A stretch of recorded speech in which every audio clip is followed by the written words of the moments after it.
Expo waves की ओर से नमस्कार। आज हम बात कर रहे हैं डेविड श्वार्ट्ज की किताब the magic of thinking big से मिली कुछ बहुत ही काम की बातों पर। मतलब ऐसे तरीके जिन्हें हम सब सक्सेस पाने के लिए ट्राई कर सकते हैं। फोकस इस पर रहेगा कि कैसे हमारी सोच, हमारा नजरिया हमारी रियलिटी बनाता है। बिल्कुल। और ये बहुत इंटरेस्टिंग है कि किताब कहती है हमारा आसपास का माहौल वो अक्सर हमें छोटा सोचने पे मजबूर करता है, बड़ा नहीं। हाँ, ये तो है। तो आज हमारा मकसद यही है कि इस किताब से कुछ ठोस एक्शनेबल तरीके निकालें जिनसे बड़ी सोच डेवलप हो सके और वो जो नेगेटिव असर होते ना उनसे बचा जा सके, कुछ चीजें जिन्हें आजमाया जा सकता है। बढ़िया। तो चलिए सबसे पहले बिलीफ की पावर, मतलब विश्वास की शक्ति, उसे डेवलप करने की बात करते हैं। किताब में एक बड़ा अच्छा कॉन्सेप्ट है। हाँ, वो थॉट फैक्ट्री वाला। हाँ, हमारा दिमाग एक थॉट फैक्ट्री जैसा है और इसके दो फोमेन हैं, मिस्टर ट्रायम्फ जो पॉजिटिव सोचते हैं और मिस्टर डिफीट जो नेगेटिव सोचते हैं। और चुनना हमें है कि किसे काम पर लगाना है ना? बिल्कुल। हाँ, ये सुनने में शायद आसान लगे पर इसका मतलब गहरा है। श्वार्ट्ज कहते हैं कि ये सिर्फ पॉजिटिव थिंकिंग नहीं है बल्कि एक कॉन्शियस, मतलब एक सचेत दिमागी डिसिप्लिन है। अच्छा।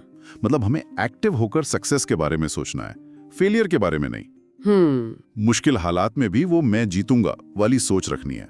हाँ, वो माइंडसेट जो है वो दिमाग को सॉल्यूशन ढूंढने में लगा देता है। बिल्कुल। और जब मौका मिले तो अप्रोच होना चाहिए, हाँ मैं कर सकता हूँ। सही कहा।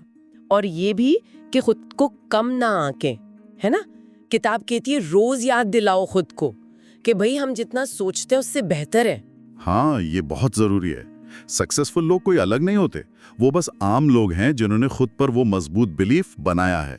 तो बिलीफ हो गया फाउंडेशन। जी, लेकिन सिर्फ सोचने से काम नहीं बनता।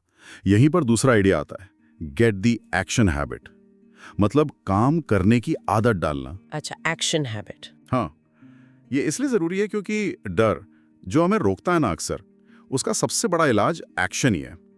किताब तो उसे एक साइकोलॉजिकल इन्फेक्शन कहती है। अरे वाह। और इलाज है कर्म, एक्शन। और मजे की बात यह है कि इंस्पिरेशन का इंतजार नहीं करना है। नहीं, बिल्कुल नहीं, बस शुरू कर दो, चाहे मैकेनिकली ही सही, मोमेंटम अपने आप बन जाता है। हाँ, और अभी करने पर बहुत जोर है। वो कहते हैं ना, कल, अगले हफ्ते, कभी और, ये सब फेलियर वाले शब्द हैं। बिल्कुल, अभी ही सक्सेस का शब्द है। कोई अच्छा आइडिया है उसे अभी करो। एक्शन डर को छोटा करता है और टालम टोल उसे बड़ा। सही बात। तो बिलीफ हो गया, एक्शन हो गया, अब तीसरा पिलर है अपने एनवायरनमेंट को मैनेज करना, अपना माहौल संभालना। श्वार्ट्ज साफ कहते हैं कि हमारा माहौल हमें बनाता है, हमारी सोच, हमारे गोल्स, हमारा रवैया, सब कुछ। तो इसमें सबसे पहले तो उन नेगेटिव लोगों से बचना है जिन्हें किताब नेगेटर्स कहती है। हाँ, वो जो हमेशा नुक्स निकालते हैं, आपकी एनर्जी खींचते हैं और प्लान्स पे पानी फेर सकते हैं। उनकी संगत से बचना चाहिए, सोच समझकर। और सलाह किससे लेनी चाहिए, इस पर भी किताब का नजरिया एकदम साफ है। एडवाइस हमेशा सक्सेसफुल लोगों से लो। हाँ, उन एडवाइजर्स से नहीं जो खुद ही नाकामयाब रहे हों। बिल्कुल। सोचिए, जो खुद मंजिल तक नहीं पहुंचा वो रास्ता कैसे बताएगा?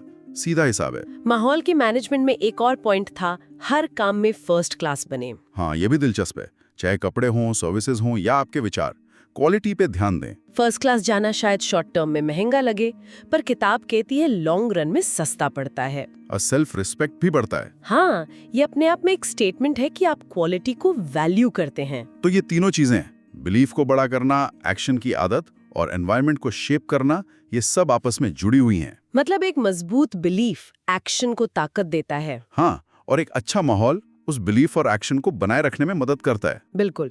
तो संक्षेप में कहें तो आज हमने 3 मेन एक्शनेबल एरियाज देखे। अपने बिलीफ सिस्टम को मजबूत करना, फौरन एक्शन लेने की आदत डालना और अपने माहौल को पॉजिटिव और फर्स्ट क्लास बनाना। और जाते जाते सुनने वालों के लिए एक सवाल छोड़ जाते हैं। इस किताब का एक कोर मैसेज है कि सक्सेस बिना मुश्किलों के नहीं मिलती, लेकिन हार मान लेना वो बस एक दिमागी हालत है।